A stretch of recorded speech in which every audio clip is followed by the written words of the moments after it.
Europe Soir. Est-ce que manger un croissant, c'est féministe? Mais les Français s'en foutent. Non, je crois pas. Mais si, non. on s'en fout. Bah non. Mais ça y est, on est retombé dedans là. On est dans la merde. Ça recommence. Isabelle Millet sur Europe 1. Et vous l'avez compris, bien sûr, c'est l'heure de notre bulle de bonne humeur du soir avec vous. Bonsoir Benjamin Muller. Bonsoir Isabelle, bonsoir à tous. Alors comme tous les jours, Benjamin, vous avez écouté la radio et la télé et vous nous dites ce qu'il ne fallait pas manquer. Aujourd'hui, on a parlé, surprise, d'Emmanuel Macron. Eh oui, Emmanuel Macron, l'ensemble des médias le veulent. Tout le monde cherche une interview et devinez qui a obtenu le Graal.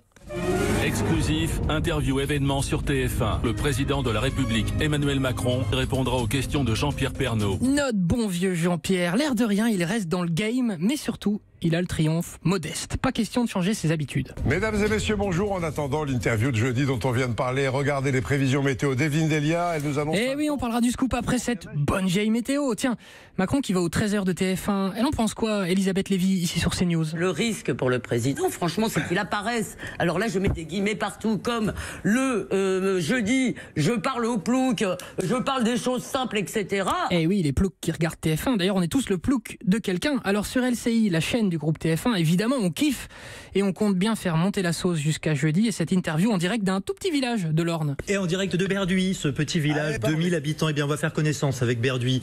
Notre envoyé spécial Amélie Carwer est déjà sur place. On prend un petit peu... Oui, 4 jours dans le village. Attendre le président. Amélie, elle va bien se marrer. C'est très sympa, Berduy.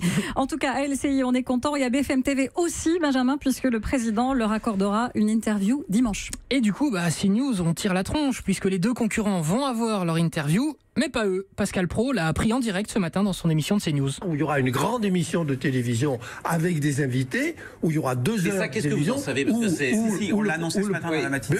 Et oui, Pascal, fallait regarder votre chaîne. Vous l'auriez su. Donc, Macron va parler à BFM TV et à Mediapart, puisque l'interview sera menée par Jean-Jacques Bourdin et Edwy Plenel.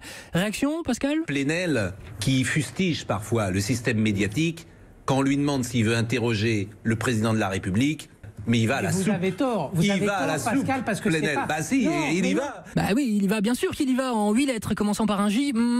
Jalousie. Ah, c'était ça. Bravo, magnifique.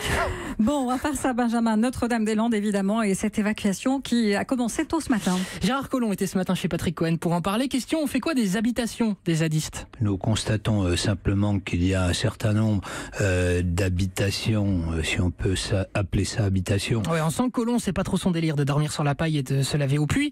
D'ailleurs, Jérôme Commandeur nous a livré le point de vue sur cette évacuation de Pénélope, militante zadiste. On annonce une opération menée par 2500 gendarmes mobiles. Oui, cognon, et pourquoi pas 10 000 pendant qu'on y est? Il y a 300 pélos en chol qui font que baiser, fumer du bédo.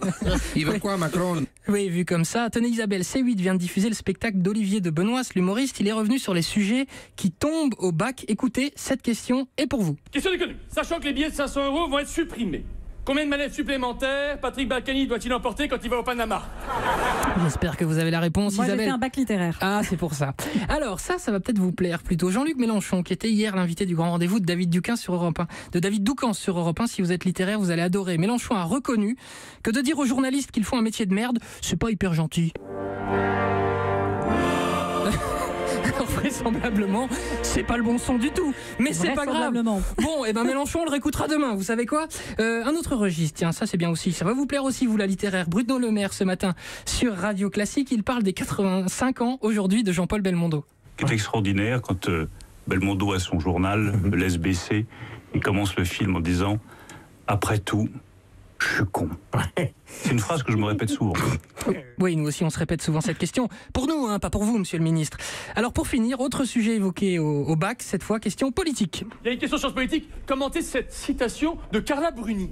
Première dame, c'est un boulot épuisant si on le fait à plein temps. Julie Gaillet l'avait bien compris, elle faisait que les nuits. Allez, je vous laisse enchaîner, Isabelle. Bonne soirée. Eh ben, bonne soirée, Benjamin.